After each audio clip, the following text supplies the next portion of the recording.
Welcome to Writer 101. I'm your host, Jalyssa James.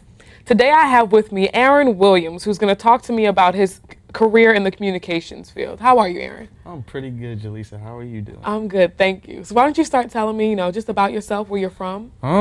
Well, let's see. I'm from Jersey City, New Jersey, which is North Jersey from here. I'm 23 years of age. I'm a junior right now at Hanratty University, and it's been one crazy ride since I've been here. I have fun, met a lot of friends. It's been been a really good college life, Okay, great. So I understand that you're in the communications field. So where did you get started with that? Let's talk about high school. High school, yeah, that's what it definitely started. Because entering as a freshman, like we were introduced into this magnet program. That's what we called them back then. I was in the media magnet program, so my school, Snyder High School, obviously had the media program.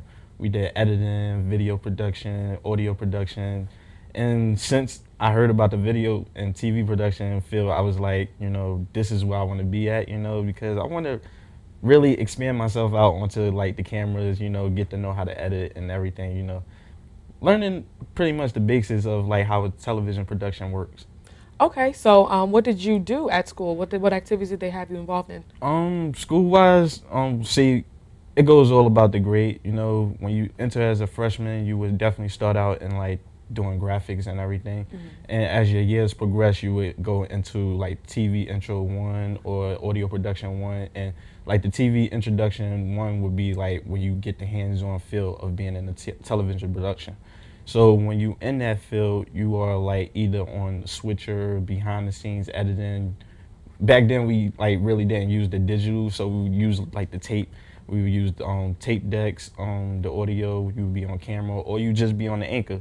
And I really didn't like want to be on the anchor like list sometimes because it was something about the lights. The lights would definitely like glare right off of my glasses, so they would just like turn the lights down on me, like make sure he doesn't get any glare on his glasses because it's not gonna look good when we film this.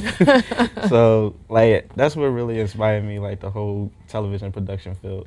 Gotcha. So what activities are you involved in right now, being at Writer? At Writer right now, I'm a part of the Bronx Vision crew. Like we film pretty much all the sporting events that happen here at home. I just recently recorded the field hockey game, which I would say was a good game because we won 8-0. Of course. So it was definitely a good feel to be out there, watching the girls play and getting that victory. But from Writer point of view, usually with my spare time, I would just like go into my room, use my camera, like shoot a few things and then just play around with it, edit, like get my editing skills up a little bit, Definitely. So actually we're going to take a look at one of your pieces right now. So let's look at one of them right now. Soldier boy, tell him.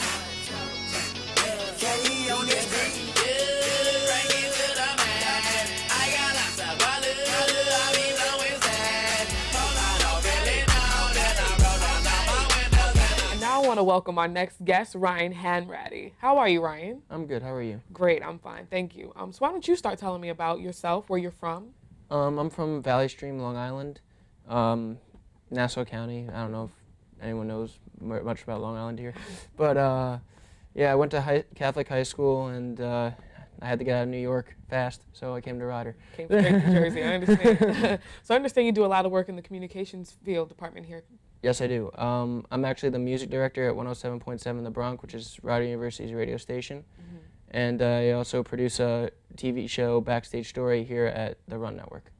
Okay, so what work do you do with the radio station? Well, as the music director, I basically monitor all the newer music coming into the station. And I choose 10 songs every 2 weeks of what gets put into rotation. A lot of it's like newer, younger artists who are trying to promote.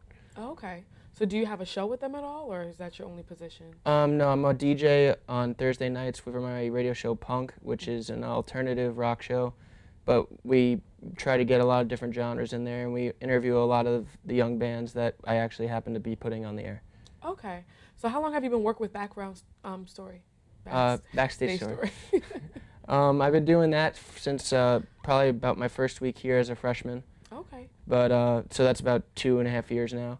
So now I actually am the producer because it was passed down to me from the person who taught me everything, Alyssa Wakefield. Right. And what we do on that show is it's pretty much a music news show, and we cover pretty much every different genre, and it's basically to keep up to date with everything new that's coming out in the music world. What inspired you to get involved? Well, I really love music, and I really love television and radio, so I wanted to branch them all together. And being that they're all media, I figured why not lump them into one and see what I can do, see if I get a job in that field. So since you are so involved with the radio station, you do help with Backstage Story. Where do you see your future? I would love to get a job at Fuse or MTV, something like that. Any sort of music television station or Sirius Radio, that would be awesome. And how were your endeavors with that? Have you gotten in contact with them? I've tried Fuse a few times, no luck yet, and I actually was in talks with Sirius Radio for an internship, but it fell through last minute. But hopefully we'll try again soon and see what happens. So if you had any advice for any students who are looking at you and want to be in your position, what would you tell them? I tell them get involved right away. Just don't wait around for things to happen, because they won't. You have to make things happen yourself. And even with internships, don't give up because they turn you down. Keep trying and pester them if you have to. Eventually something will happen. And I hope something does happen for you. Thank you. Yeah, Me too. So that's this week's edition of Backstage. This is not Backstage Story. Rider 101.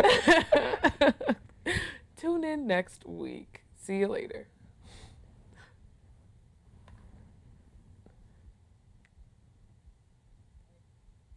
Was that supposed to?